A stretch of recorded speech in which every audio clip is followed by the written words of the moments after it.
Avila Special School, Kanyakumari. Merry Christmas and a Happy New Year. கையில் பின்னு கொடு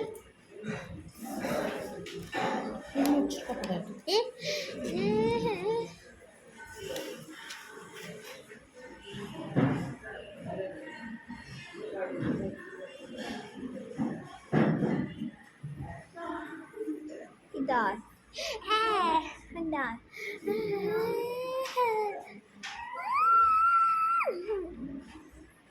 ஆறாம் மாதத்தில் கபரீல் என்ற வார்த்தைகளை கடவுள் தலைவியாக உள்ள நாசரேத் என்னும் ஊரில் இருந்த ஒரு கன்னியிடம் அனுப்பினார். யோசேப்பு என்ற பெயருடைய ஒருவருக்கு மன ஒப்பந்தமானவர். அவர் பெயர் மரியா.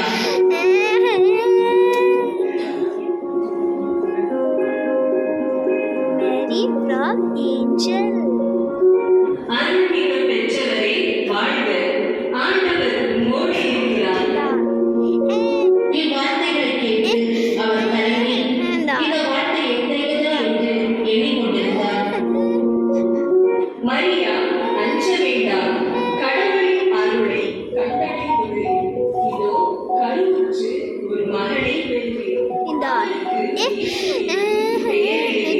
அவர் பெரியவராயிருப்பார். உன்னத கடவுளின் மகன் எனப்படுவார். இது எப்படி நிகழும்? நான் கன்னியாயிற்றேன். தூய ஆவி உன் மீது வரும். உன்னத கடவுளின் வல்லமை உன்மேல் நிழலிடும். ஆதலால் உம்மிடம் பிறக்கப் போகும் குழந்தை தூயது. அக்குழந்தை இறைமகன் எனப்படும்.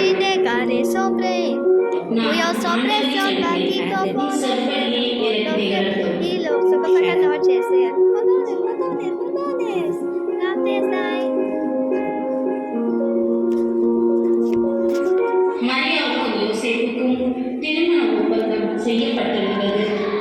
அவர்கள் கூடி வாழும் முன் மரியா கருவுற்றிருந்தது தெரிய வந்தது. அவர் தூய ஆவியால் கருவுற்றிருந்தார். அவர் கணவர் யோசேப்பு நேர்மையாளர். அவர் மரியாவை இகழ்ச்சிக்குள்ளாக்க விரும்பாமல் மறைவாக விலக்கிவிட திட்டமிட்டார்.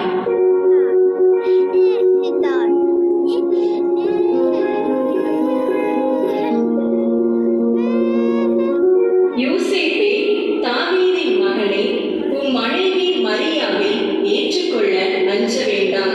ஏனெனில் அவர் கருவுற்றிருப்பது தூய ஆவியால் தான். அவர் ஒரு மகனை பெற்றெடுப்பார். அவருக்கு இயேசு என பெயரிடுவீர்.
நற்செய்தியை உங்களுக்கு அறிவிக்கிறேன். இன்று ஆண்டவராகிய மெஸ்ஸியா என்னும் மீட்பர் உங்களுக்காக தாவீதின் ஊரிலே பிறந்திருக்கிறார். குழந்தையை துணிகளில் சுற்றி தீவன தொட்டியில் கிடத்தி இருப்பதை காண்பீர்கள். இதுவே உங்களுக்கு அடையாளம். வாருங்கள், நாம் பெத்லகேமுக்கு போய் ஆண்டவர் நமக்கு அறிவித்திருக்கிற இந்த நிகழ்ச்சியை பார்ப்போம்.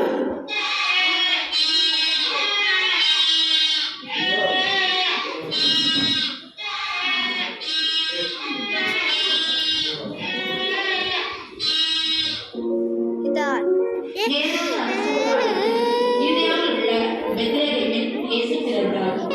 அப்பொழுது உலகிலிருந்து ஞானிகள் எருசலேமுக்கு வந்து, யூதர்களின் அரசராக பிறந்திருக்கிறவர் எங்கே?